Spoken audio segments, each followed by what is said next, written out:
Bonsoir, le flash de ce mercredi. Enfin, 2023 est arrivé et la plupart des personnes ont repris le travail ce mercredi. L'équipe de la SBC a rencontré plusieurs des travailleurs, également le président de la République ce matin. Les travailleurs disent qu'ils sont prêts pour commencer cette année avec davantage de détermination afin d'accomplir leurs objectifs et de faire preuve d'un meilleur rendement dans leur lieu de travail.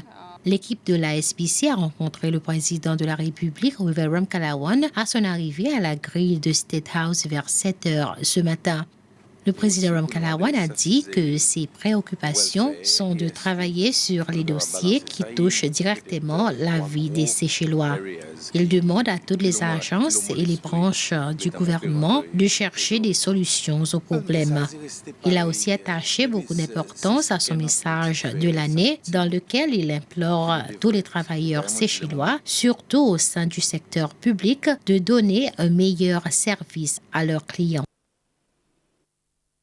Le nouveau règlement concernant les vitres teintes des transports rentre en vigueur à partir du 9 janvier cette année dans le cadre de la loi des transports 2022.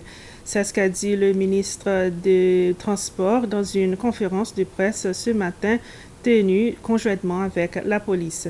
Ce nouveau règlement prend les dispositions pour le renforcement de la loi, la détention des conducteurs et la saisie des transports qui ne respectent pas les mesures spécifiques.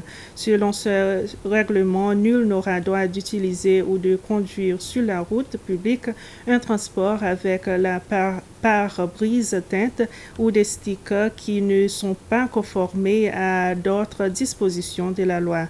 Seul le commissaire de la police approuvera les exceptions. Les infractions à la loi incluent une amende allant jusqu'à 10 000 roupies ou jusqu'à une année de prison. La vente aux enchères des transports, équipements et outils de VJ Construction par la Cour suprême procédera comme prévu demain et le jour suivant. Suivant la décision prise aujourd'hui par la Cour suprême pour rejeter une motion par l'avocat de VJ demandant un délai déposé dans l'après-midi du vendredi dernier. Selon lui, à part de la compagnie qui a gagné dans le cas de VJ, Eastern European Engineering Limited, et d'autres groupes tels que le créditeur et le travailleur de la compagnie pourra être préjudicié si la vente se poursuit. Le juge Brassel Adeline a fait remarquer que les procédures pour la vente des atouts étaient initiées en octobre l'an dernier et VJ avait suffisamment de temps pour déposer la motion. Et voilà, c'est la fin de ce flash. Merci de votre attention.